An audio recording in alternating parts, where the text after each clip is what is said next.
Good afternoon and welcome to Thriving Tuesdays. Moment Encouragement, or TTMOE is what our acronym is. We're glad that you are here. Happy to see each of you. Hey Deljon, hey Miss Lucy, glad to see that you are both here. And our posting, if anyone else pops in, please let me know you are here. I'd like to say hello. If I get an opportunity to, the earlier you're here, the more I get to speak. But once I get on that roll, it's hard to pull it back a little bit. So I'm grateful that you are here and glad to be sharing with you on another day. So,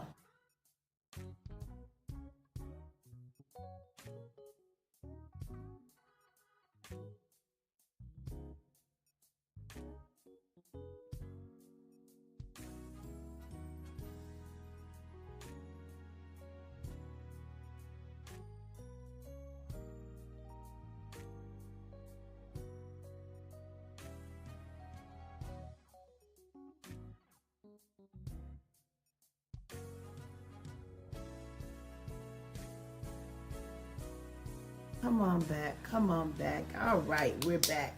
Hopefully, we will stay back. All right, glad I didn't pop out. I hope that everything stayed on. All right, so always when you want to talk about something that's important, crazy stuff happens. All right, so here's what we want to talk about today. We want to talk about the importance of speaking life. Uh, Again, we've had a really tumultuous week where school shootings happened and the murder of Charlie Kirk and all of the backlash from that, from everyone who has something to say about how wonderful he was, but those who had something to say about how his rhetoric helped to shape a narrative of him that was not so wonderful. We got all of those things going on at the same time. And here's what my takeaway is from all of it. Speak life.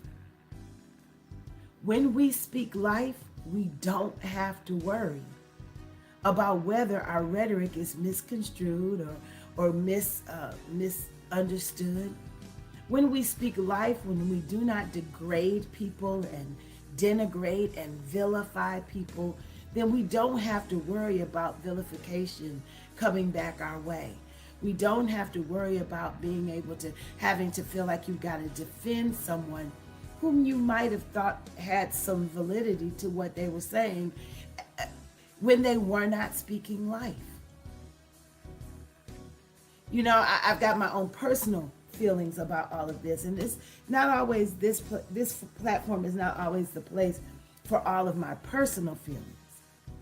But what I will say is this: when we were growing up, one of the things that our parents told us all the time was watch your mouth.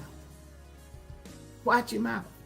And we got to learn what it means to watch our mouths and to not speak in ways where we find ourselves having to be defensive about what we have spoken. When we watch our mouths, when we watch what we convey, then we don't have to worry about whether someone can take our words and twist them, or take our words and not twist them, but that they keep coming back to be replayed. Look, I recognize that I may not have the greatest following in the world, but if there's ever anything anybody wants to find out about how I feel about things, all they have to do is pull this up. Pull up Thriving Tuesday Moments of Encouragement. And as small of a platform as I have, can you imagine when there are millions of people listening to you, how that viralness can also be poisonous? So we got to be careful that we don't speak death, that we don't speak vilification, that we don't speak uselessness, that we don't speak about people as if they don't matter, that we don't speak erasure, and that we don't speak in a way that makes people feel as if you don't care anything about them. Listen, we've got to get beyond this winning spirit that means that we don't care about anyone and anything. I went to commissioner's court this morning, and those of you who know me know that I am not afraid of this whole political fight. But as I told the judge and the commissioners that were there on today, stop not caring about people. No one is elected to only care about what they want or only what their constituents want. If you win an election, you should be taking the posture is that now I am the representative for all the people of the place in which I serve. Not only the people who voted for me. Where did this come from?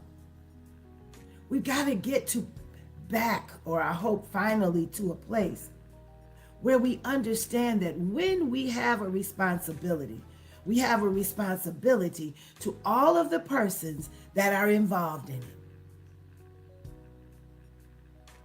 There's always going to be someone who doesn't agree with you, somebody who's going to push back against what you do and what you say. But even in the midst of it, and that doesn't mean you don't get angry, that doesn't mean that you don't get frustrated, but we can't afford to not speak life.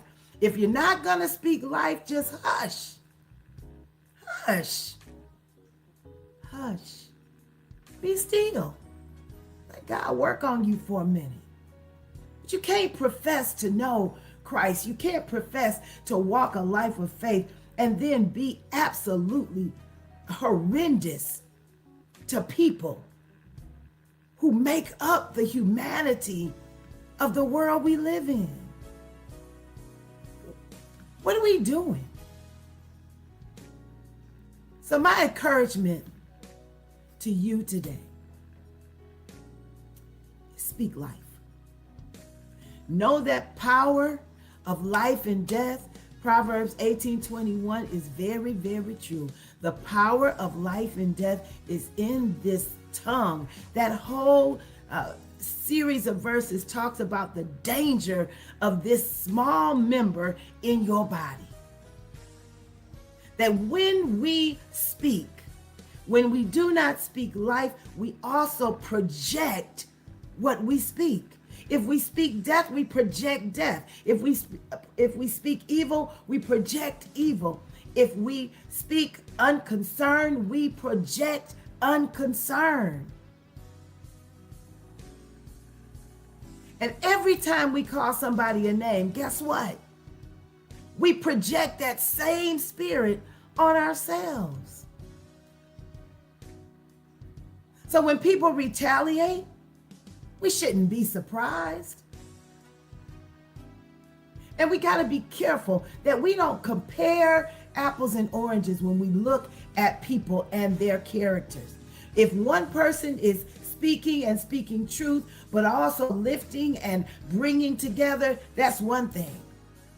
But when people are speaking their truth, but they are causing division and making people feel like they are not worth anything, when they are causing hate and division to grow, even though they cloak it as something else, those two things are not to be compared. Those two persons are not to be compared. So the best lesson we can learn from everything that has happened in this last 9 months is that when we speak, we must speak life. Because when we do not speak life, we create an environment where what we speak turns against us. Does that mean we don't fight for justice? No, it means we fight for justice with truthfulness and righteousness and know that God stands with us.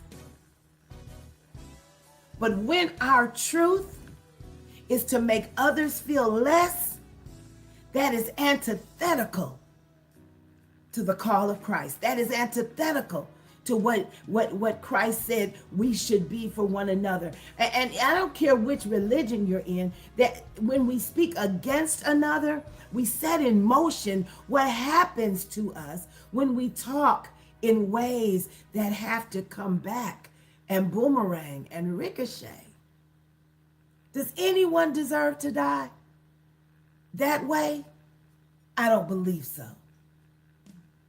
But we must be careful and cautious and choose to speak life, because anything else is unacceptable. Anything else does not promote godliness. Anything else is not part of our faith walk. No matter how we shape it, no matter how much perfume we put on it, it still stinks. No matter how much lipstick we put on the pig, it's still a pig. So we got to be careful that when we speak life, that we lift, that we don't vilify, that we don't press down, that we don't create more pressure in the lives of people than they already have.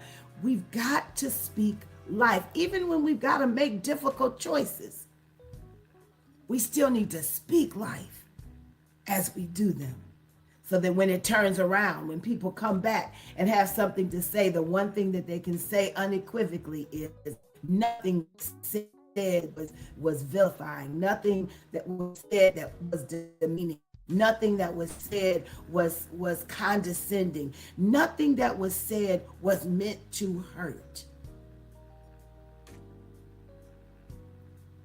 I pray that you are all blessed, and that we pray diligently for the times in which we live, and that we choose, thrivers, to speak life, because the only way we're going to be able to look ourselves in the mirror and know that we are not a party to the problem is to know that we've done all we can to be a part of the solution. May God bless and keep you is my prayer. Speak life and be encouraged.